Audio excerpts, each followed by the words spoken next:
Well, my friends, we have a lot to talk about. We got some more information coming for Fallout 76 with quests and loot and just how all that fun stuff's going to work. Let's talk about it.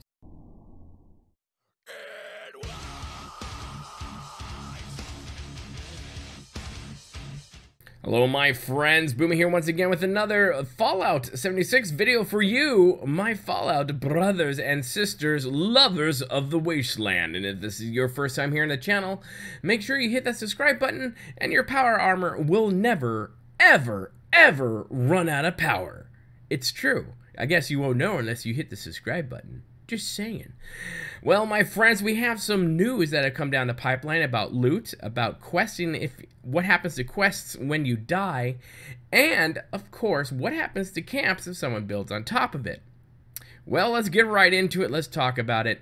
So when it comes to loot, if you loot someone's house or you go into a house or a building, you loot an item, someone asked what would happen if you looted that item, then logged off, got out of the game, logged back into said game, and with the loot that you had previously taken, would it have respawned?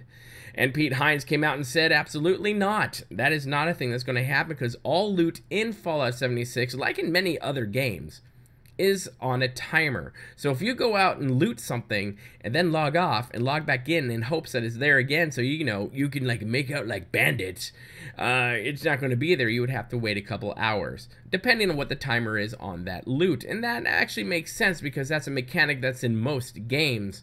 And even in some games, not only is that piece of loot on a timer, but that loot is also randomized. So one day you can go in, get a shotgun, and be all happy-cadlappy, and go, well, man, I can always use another shotgun. Don't really want to make it. I'm just going to go log out and respawn in here and see what happens, and get it. You get in, and then you find out that shotgun turned into a measly little pistol that does crap for damage.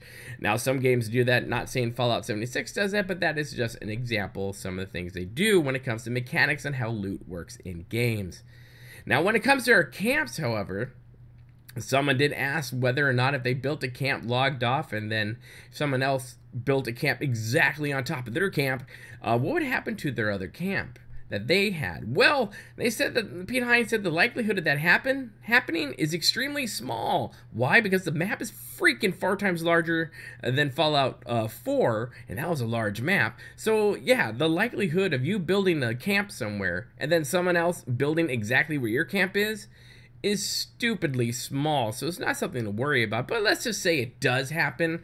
If someone does build their camp on top of where your camp is, well, there's that little blueprint mechanic that goes on. Remember that you can take your camp and pretty much put it anywhere you want. I mean, there are some restrictions, but otherwise you can put it wherever you want and pop it right back there. So that's not a big thing. Like, I can see that becoming an issue if the map were really small, but since it is so large, I really don't see that becoming an issue. But it is a good question because there's a lot of questions we have for this game, and a lot of those will probably be answered this week, especially with all the gameplay that's supposed to be coming out, because Bethesda did a giant thing at the Greenbrier this past weekend last weekend into last week, where they had hundreds of YouTubers and streamers and press come in, and I don't know if it was hundreds, but it was quite a bit of people come in and do gameplay, recording gameplay for hours, and they said that there will probably be about 400 plus hours of gameplay. So we're all us,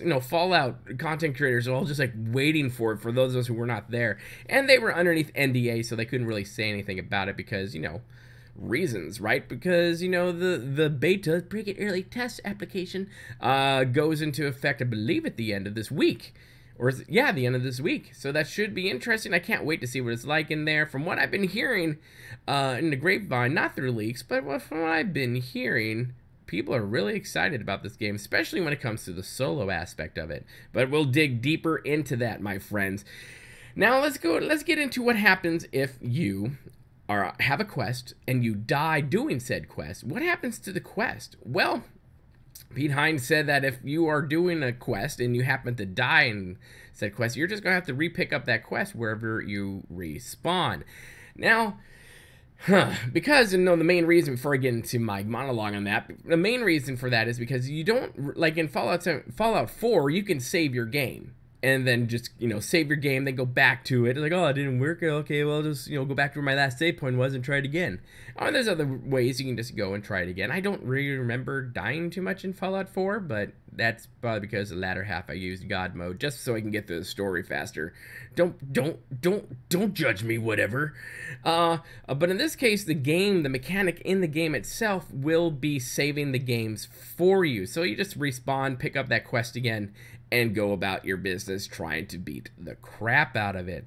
So my friends, that's pretty much it for right now. We will be looking forward to the major gameplay stuff, and I'm kind of thinking about doing a reaction video to it. I don't know yet. I don't know. I kind of have to see the gameplay and break it down into it, but from some of the photo stills and photo shots I've been seeing of it, it looks like a lot of it pretty much has to do with, your level 1 through probably 5 experience in the game. So, but we'll see. I could be completely wrong. But I am excited about my friends. Put your comments in the comment section below. What do you feel about the loot and the quest and the camp thing? And are you excited as well for all the gameplay that we're supposed to be seeing? And the beta is just around the corner, which means we'll all be getting in soon enough for those of us who are actually making it into the beta. I'm one of them. I haven't gotten my thing yet, but I bought the damn game early, okay? So I want in. Oh, I need in. Daddy need in, baby, yeah. I'm gonna miss Piper, though. Piper I'm gonna miss. I loved Piper. Anyways, gotta go. My friends, hit that like button because it helps the channel out a lot. The more likes we get, the more people who find us, and every time you hit that like button, there'll be 10,000 caps waiting for you anytime you log in to Fallout 76. Yeah. I swear. And if you want to, if you really like what you see here, hit that subscribe button, become part of Boomy Nation, the freak show of YouTube, the black sheep of gaming. And if you want to support me and the channel on a more personal level, we do have a Patreon where I do a bi-weekly podcast for one of the perks, where you, the Patreon, control said podcast, and I just pretty much talk about whatever the heck you want me to talk about. And for bloopers and other things like that. My friends, just have a good one. Go out in that wasteland, have some fun, get some refreshments and Fallout 4, and get ready. We're about ready to break into West Virginia soon. We'll see you later. Good day.